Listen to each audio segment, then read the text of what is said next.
We're now going to go over to Zoom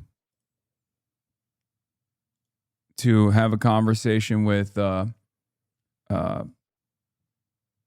friend of the show, Trita Parsi, ladies and gentlemen. Hello, Trita. Can you hear how's me? it going? What's How you going doing? on? Trita Parsi of the Quincy Institute, Executive Vice President of the Quincy Institute. His Substack is tritaparsi.substack.com. Thank you so much for coming on. We got a lot Thank to you. talk about. I'm going to fix the live production real quick because it still says Rokana here because that's the last person I interviewed. So you put But your tie on for him or for me? no, I wear the tie all the time now. It's just it's a common fixture. The more the Republicans attack me, and they're attacking me. Fox News is attacking me right now because of things I said about Lindsey Graham. Instead of eulogizing him in the way that many others have, I called him an odious warmonger of the highest order, and Fox News was so frustrated by that they chose to write a whole article on it saying, controversial radical streamer Hasan Piker. But it's funny because I think it's backfired on them. Because as far as I understand, even on Facebook, people are actually saying he's right. They're agreeing with me. How do you feel about the legacy of Lindsey Graham? Let's start there before we get into obviously the next steps and what's going on with this memorandum of understanding turning into a memorandum of misunderstanding. Look, to me, Graham was essentially a dying breed of hawkish Republicans who thought that there always was a military solution to whatever problem or non-problem that existed in the world, and drove the United States in an absolutely terrible direction. And at every moment, there was this effort to sabotage diplomacy from his end, belittle it, and shift things back towards some sort of a muscular, military-centric approach, which I think is ultimately has been disastrous for the world, but also very, very disastrous for the United States itself. And I do think it's fair to scrutinize his track record in the Middle East in particular, because his proximity to Israel and to the UAE, I think deserves scrutiny. Even after everyone had essentially given up, realizing it is an idiotic idea, he was still pushing to expand the Abraham Accords and make Israel the center of the region, having the Saudis normalize relations with them, throw the Palestinians even further under the bus. Remember, this is the guy who said that we should just flatten Gaza, to do to Gaza what was done by the U.S. against Hiroshima and Nagasaki. So I think that speaks for itself. Yeah, absolutely. This was, he was one of Israel's most loyal soldiers. One of the aspects of his legacy, I think, that was ironically reported on extensively in the aftermath of his untimely demise is the fact that he was a champion of this latest war, this latest military quagmire that the United States found itself in. He was the middleman between Israel and Donald Trump, something that has been reported on and openly admitted by Benjamin Netanyahu as well. And now we're seemingly going back to war. You were a little bit more positive about the memorandum of understanding than I was. I was a little bit more skeptical about whether or not this would be implemented. How do you feel right now? I think it's a devastating situation. I don't think it was inevitable. I think there were a lot of ambiguities in the memorandum at some point needed to be clarified. They failed to do so in the manner that they should have. I know based on conversations I had that there was a different position earlier on some of these issues, and it frankly, on the American side, and it frankly hardened. I think it's partly because there are different elements inside of this administration, some of them whose perspective is much, much closer to that of Lindsey Graham, who were against this memorandum. I personally think that as soon as the MOU was signed, Marco Rubio, that by and large has stayed out of this issue, kept his arms distance from this war, from the diplomacy, suddenly shows up, meets with the GCC countries, pushes for a very harsh position, a joint statement, and then he afterwards says, tolls, fees, all of them are completely unacceptable. And by taking that position, he really narrowed the pathway to an agreement. Remember, the idea of fees, that instead of a toll, there would be some sort of environmental management fee of the strait that would be collected either by Iran and Oman. It was actually an Omani idea, collected by Iran and Oman, or collected by several of the states in the region, not just the Iranians. Actually had some support inside of the administration earlier on, but that apparently changed. And Rubio pushed for this line that narrowed the pathway. Then he flew to Lebanon, and there he negotiated or mediated this complete Lebanese surrender to the Israelis with this agreement between the two countries that has even been harshly criticized by the most ferocious Hezbollah haters inside of Lebanon as a complete sellout of the country. But perhaps from the standpoint of this conversation, most importantly, that agreement contradicted the MOU. And to me, it did appear very difficult to interpret that as something else than an effort to sabotage the MOU. So I think some of these things that have happened were not inevitable. I think there were efforts from many different sides to make it more difficult. And I think also the Iranians overreacted to a couple of these things. And then over the course of the last 3 or so weeks, I've detected that the Iranians have increasingly had become convinced that Trump was going to go to war with Iran again. And I think that also colored their decisions and the manner in which they perceived everything else that was happening. It was perceived as if it were to validate their suspicion that Trump was gearing up for another war. And I think then they made decisions based on that frankly potentially helped make that a self-fulfilling prophecy. It turns out they were correct, though, right? I mean, there is some evidence, at least now, also the very fact that the MOU is done. Trump is saying that the war is back on. But the conversation that took place with J.D. Vance going on Michael Knowles' broadcast to openly admit that the memorandum of understanding was simply just to offer a moment of respite to the strategic oil reserves that were nearing crisis levels. Obviously, if it goes below 300 million barrels, you're reaching a red line. When there's a hard limit beneath 150 million, where the salt caverns that a lot of our strategic oil reserves are stored in could possibly collapse due to a lack of pressure. This hard limit is obviously something that the American side is paying close attention to, and we have a higher priority beyond simply managing oil and gas prices in the United States of America to ensure that the European markets do not collapse, right? So we're constantly exporting oil elsewhere. That limit has now, I guess, that crisis point has now been pushed back maybe 20 days.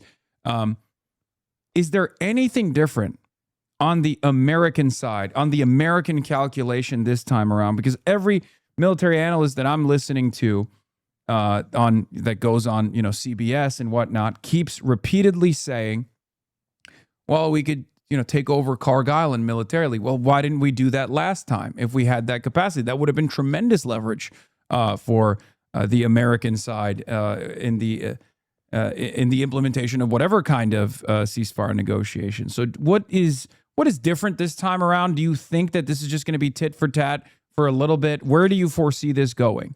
Yeah. Hasan, let me first take a step back and address what you said that, it turned out that the Iranians were right. I'm not so sure.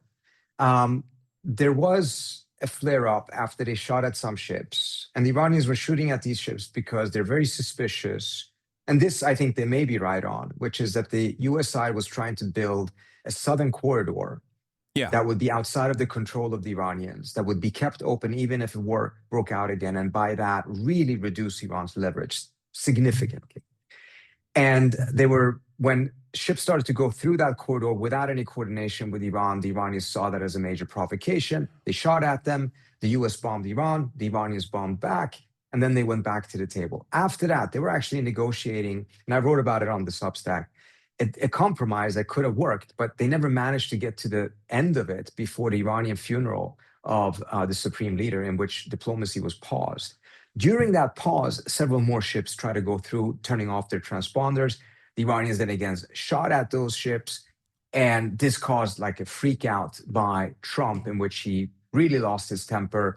We saw that his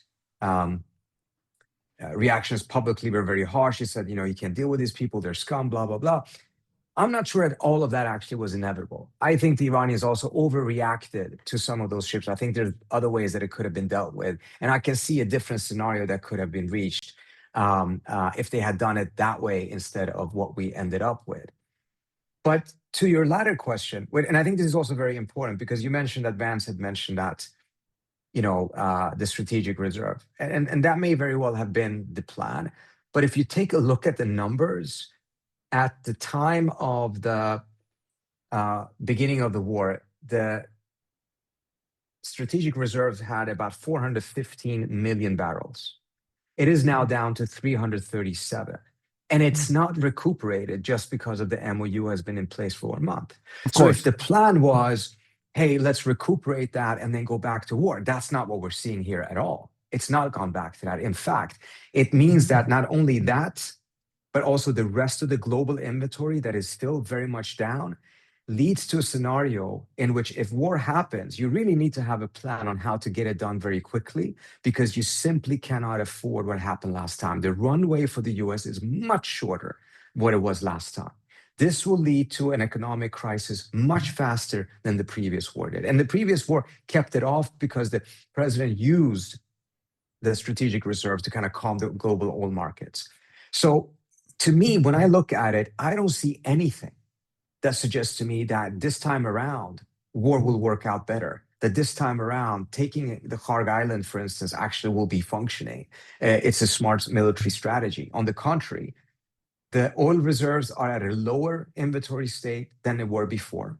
You're only 16 weeks away from the midterm elections. There's no way the US has managed to stock up on interceptors. The Iranians build missiles faster than the US build interceptors, and you oftentimes need to use several more interceptors to shoot down missiles. So none of this data in any way, shape, or form suggests that the US is in a better position to strike this, to go to war at this point. Yeah. What do you say to the analysis that the American side, the American naval assets are? I mean, we have basically functionally half of our overall naval assets in this region right now. There's air defense systems. It's very clear that America at least tried to implement some sort of scheme, even after Iran started striking at ships, because this is not the first time Iran struck ships. Iran had done so when they noticed that the Americans were trying to utilize the Omani corridor. And clearly there was an effort by the American side to try to see if they could even protect these ships at all. And that failed, right? Because the Iranian drones are virtually impossible to stop with the conventional and the anti-air defense systems that we currently have. I think that was an effort from the Iranian side to maintain their leverage, the ultimate leverage that they have, which is control over the Strait of Hormuz. And that was their interpretation of the Memorandum of Understanding as well. So do you feel like this was an attempt by the American side to try to see if they could even force the transiting of certain non-approved ships at odds with the Iranian control, to see if they could even defend these ships at all? And it was maybe a failure on that front as well? I do think it's very fair to say that this was certainly an American attempt. I think the US side would say, look, we never accepted that Iran would have control over the Omani side. So yes, it was an American attempt, but it's not a provocation. The Iranians view it as a provocation. They view it as an effort to deliberately challenge the Iranians at a time when the Iranians were in the middle of their funeral and had their attention elsewhere. And I think, frankly, that may have also led to the Iranians overreacting a little bit. But I don't think there's any doubt that the US, even before the MOU, were trying to set up this southern corridor. This is part of the reason I think Trump actually at one point threatened to bomb Oman, because it is Oman's waters, but the Omanis were not in on this. The Omanis actually were the ones who were talking about a joint management system. And this really ticked off the US side, particularly the more hawkish elements in it. And I remember when Trump made that threat, it sounded as if perhaps he misspoke, that he was going to say Iran instead he said Oman. I mean, at one point he did call it the Islamic Republic of Japan, so it's not out of the realm of possibility that he misspoke. But it appears actually that he didn't misspeak, that it actually was a direct threat at the Omanis, and it was because the Omanis were trying to find a compromise. And the US side was like, no, we don't want to do anything that allows for a compromise before at least we have exhausted the opportunity to see, can we create an alternative corridor that the Iranians cannot control, short of going to war with Oman itself. So now the Trump administration has unveiled their second blockade once again. Earlier this morning, Donald Trump truthed on Truth Social that there would be a secondary blockade on the Gulf of Oman beyond the Iranian one, just as they had implemented one prior, and that there would be a 20% toll. Do you feel like this legitimizes the Iranian toll, ironically enough, because now all of a sudden people are going to be more comfortable with the idea of a toll for all ships that transit through the Strait of Hormuz, and the Iranian one, as the foreign minister Arakshi correctly pointed to, is only 2%, which is far more manageable, far more reasonable than the 20% that Donald Trump wants? Yeah. I don't know if he mentioned 2% in his tweet. I did a calculation. It would land at 1 to 2% because they were going to charge roughly $1 million per ship, which would amount to roughly 1 to 2% added cost to any tanker going through the straits, which still, compared to what the Turks are charging in Bosphorus, for instance, is a little bit higher, but nevertheless, 20%. I mean, frankly, Trump is not only validating the Iranian position inadvertently, he is also making the Iranian position or the Iranian plan rather attractive because it is much, much cheaper. And this is combined with other messages that he sent that everything in Iran is going to be owned by the US. I think he's going back to these fantasies that he had early on in February, in which he thought that what he did in Venezuela can be replicated in Iran.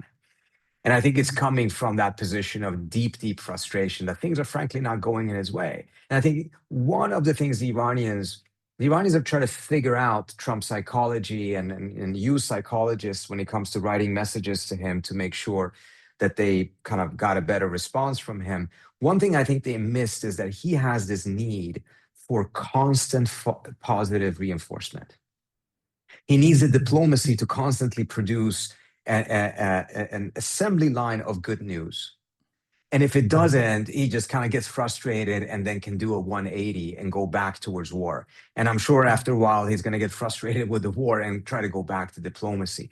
But it's just not the way that you can do diplomacy between two countries that have defined each other as enemies for 47 years. Also, on top of that, the conflict is yielding tremendous volatility in the global energy markets, and is slated to hit a hard limit where this global commodity that is necessary for survival, necessary for the grids to continue, for commodities to continue to be produced in the Asian markets, that'll then create an inflationary crisis in the United States.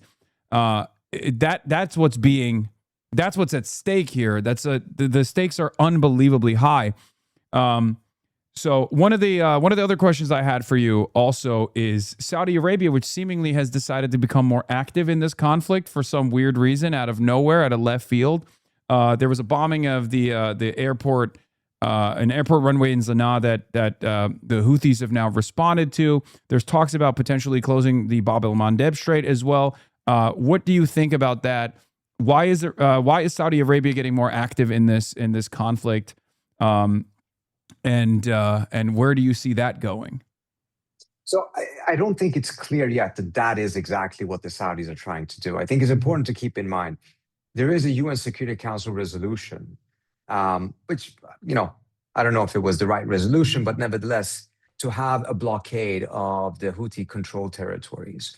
And once the Iranians and the Saudis normalized relations, and both of them kind of backed off, and the war against the Houthis more or less died down, nevertheless, that resolution remains in place, and the Saudis have been insistent on making sure that the Houthis cannot reconstitute an open logistical transit route to the Iranians by air. The Iranians appear to have tried to challenge that during the funeral, because they sent a plane to Sana'a to pick up Houthi officials to go to the funeral. The Saudis tried to stop that, but they failed. But now when that plane is coming back, they're trying to they're trying to make something to make sure that this is not a new normalized relation. So I think that is the root of this, but it is taking place in the context of this larger conflict. And as a result, has a significant risk, even if that is not the intent of it, to spill over into that. And that could, as you mentioned, lead to the closing of the strait in the Red Sea as well. And if that were to happen, that is a major, major escalation. My own suspicion is the Iranians do not want to see that happen until there is a major escalation by the US, and then this would be the response to it, rather than them doing it preemptively and by that justifying further escalation by the United States. So far we've seen talk about it. We've not seen any real measures that they're doing it. I guess the $1 million question, or the $1 trillion question, is where do we go from here? If America is going back to striking Iran and trying to somehow gain some kind of leverage that they failed to do so in the last 130-day operation, what do they think they can get out of it when on the strategic oil reserve side they have even less runway? What the hell is going on? I mean, it's clear that the war of attrition is more beneficial for Iran than it is for the United States of America. Obviously, they're suffering as well if there's a blockade. Their economy is in tatters, certainly, but at the end of the day, they're used to a level of sanctions regardless. They've built some semblance of resilience regardless, and therefore they're better positioned overall as they were during Operation Epic Fury. Where do we go from here? Why is America doing this again? Also, how much involvement does Israel have in this second destabilization operation that destroyed the Memorandum of Understanding?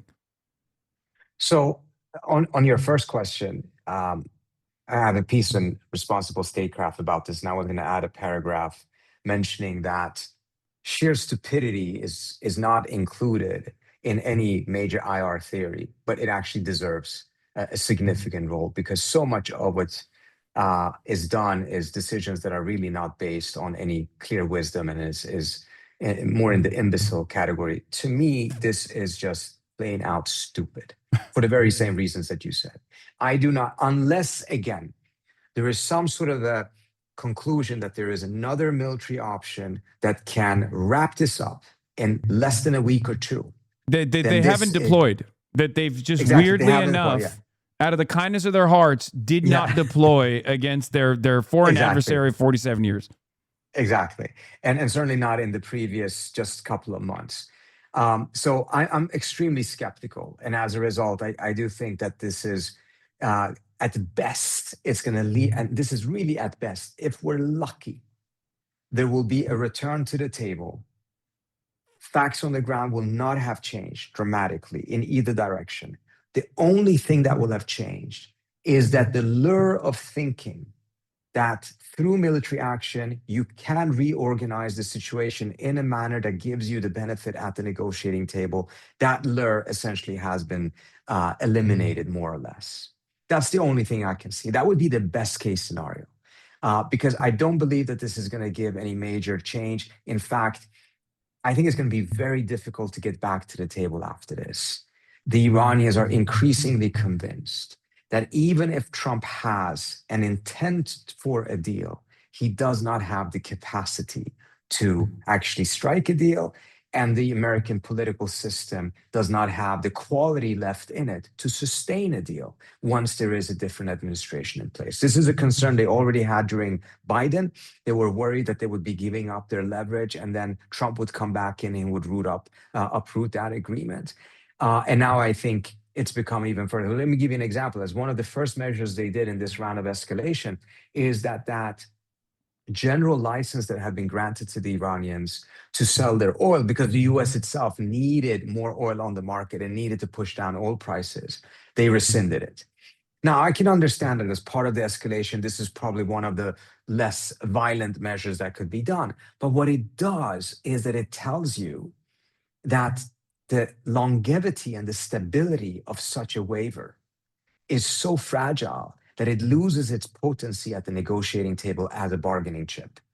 Because for it to be valuable to the Iranians, it needs to be stable, because they already have difficulties getting new purchasers of their oil, because most countries like, well, we don't know if the US is going to stick to this deal, so we don't want to start, binding ourselves to some long-term contract with you for oil delivery if the US is just going to flip in a week. And then it flipped within a couple of weeks. Yeah. So now next time when the US goes to the table and say, hey, we'll grant you an oil waiver, the value of that bargaining chip is going to be far less than it was last time, because it's been proven again to be so flimsy, so easily revoked.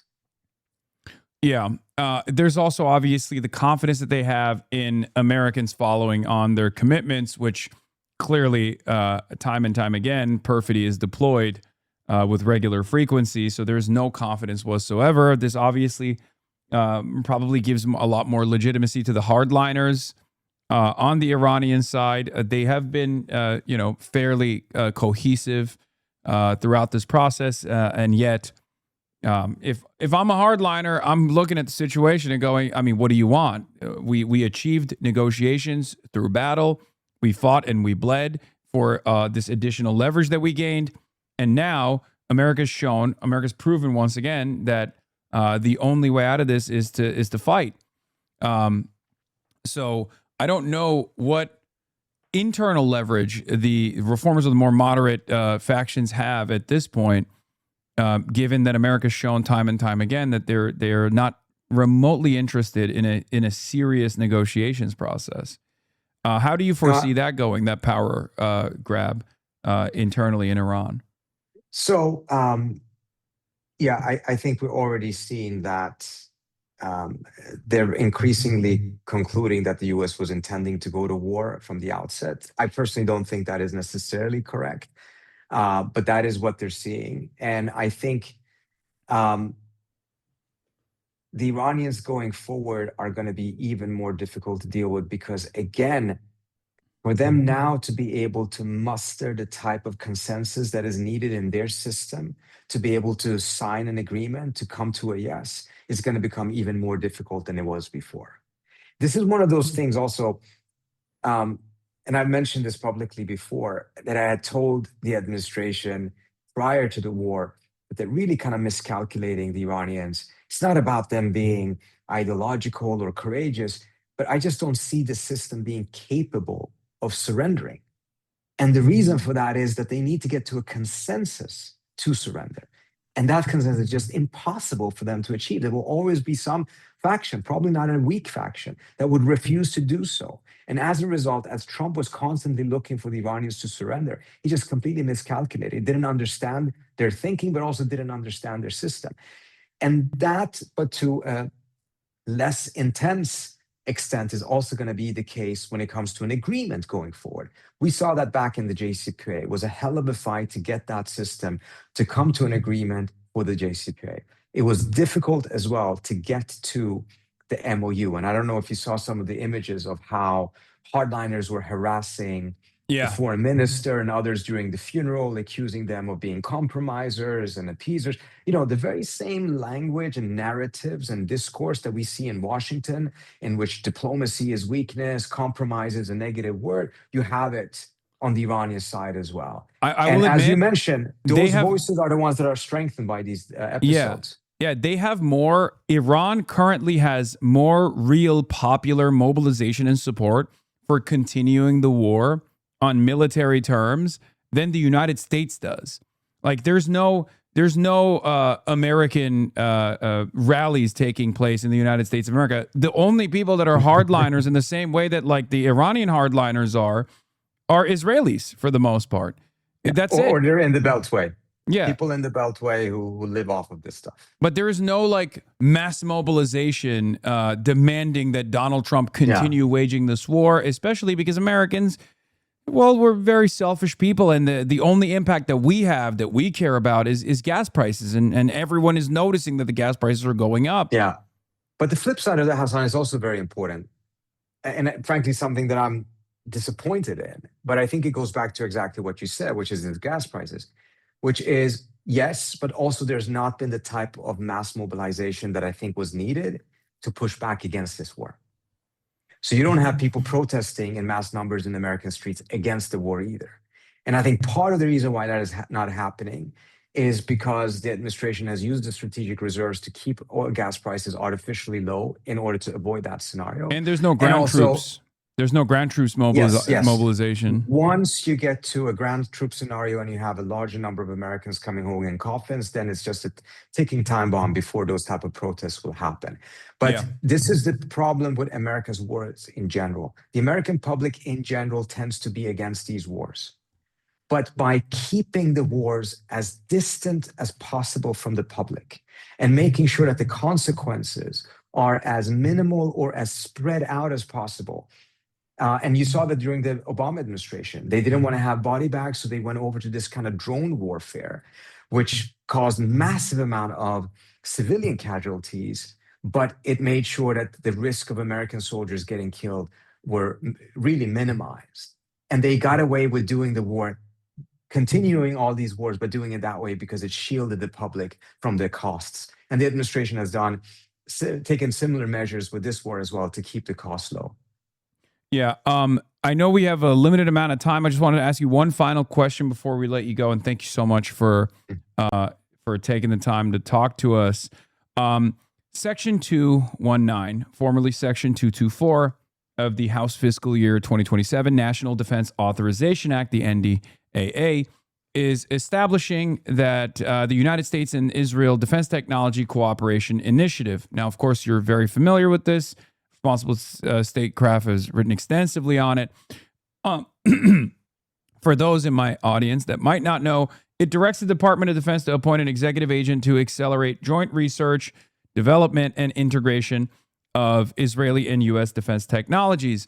In layman's terms, this is a merger between the Israeli military and the United States military. The provision focuses on sensitive modern military domains, including artificial intelligence, autonomous systems, quantum computing, yada, yada, yada. It would make it virtually impossible to even utilize the existing mechanisms, the existing legal framework to hold Israel to account for its genocide, to restrain Israel in any meaningful capacity, or to deny Israel any military aid and arms embargo and the like. Where do you think this is going? There's a lot of debate around it, and what do you foresee happening here with this cooperative agreement? Yeah. So look, this is a crucial issue, and I think this is the reaction of the pro-Israel, the pro-Likud groups in Washington, as well as the Israeli government, to the fact, and you're one of the leading voices of that, the American public, particularly younger Americans, are waking up to the very negative aspects of the U.S.-Israeli relations. They're turning against it, and it has translated into serious bills in the Senate to end funding, not just defensive, but all funding of the Israeli military. And this is frankly a very clever maneuver by them to actually take that and then embed in Israel inside of the American military and the Pentagon budget, and make it a bureaucratic exercise, not something that has oversight by Congress, not something that Congress has to vote on every X amount of years, etc. This allows the money not only to go up, but it allows the money to be hidden from the American public. Yeah. And this is their reaction to recognizing they are losing the American public. Now, whether it will succeed or not, I haven't followed the latest things. There are other people at Quincy. In fact, Steve Simon is the one who wrote the first piece on this and really in detail explained what the Israelis were doing on this. Who would be in a much better position to say where the status is. But I can tell you, if it passes, it means that essentially this very, in my view, negative relationship between the United States and Israel, the one that is based on this carte blanche, the one that is based on essentially just allowing the Israelis to do whatever they want, will be given another and a very major new lease on life. Yeah, this I think is a direct response to the growing demands to decouple America from Israel. It would make it much easier for Israel to simply turn around and say, okay, we're not getting any more military aid from the United States of America, and turn the relationship de facto into the similar structure that already exists for jet fuel, for example. Many people would not know this, but like the American government sends Israel jet fuel as a part of its Pentagon budget, and it's not above it's not an above board expenditure that would be written about as military aid to Israel. So this would turn every part of our security cooperative relationship into this opaque structure that is not is much more difficult to identify and much more difficult to restrain. A terrifying bill, and you know, a new version of the depravity that I have grown to expect from the American government and certainly the Israeli one. Trita, thank you so much for coming on. Thanks so much for having me. I really appreciate it, Hasan. What do you want to promote before we let you go? You got your Substack? Yeah, so my Substack is just tritaparsi.substack.com. You can follow me on Twitter at tparsi, and also, of course, the Quincy Institute's website, quincyinst.org, or Responsible Statecraft's magazine, which is responsiblestatecraft.org. All right. Thank you so much, Trita, Thanks for so much. coming on, Appreciate as it. always. Bye. Thank you. Bye. All right. That was Trita Parsi of the Quincy Institute. I did not ask him about Ahmadinejad. I forgot to ask him about Ahmadinejad, but I feel like that's, you know, it's whatever.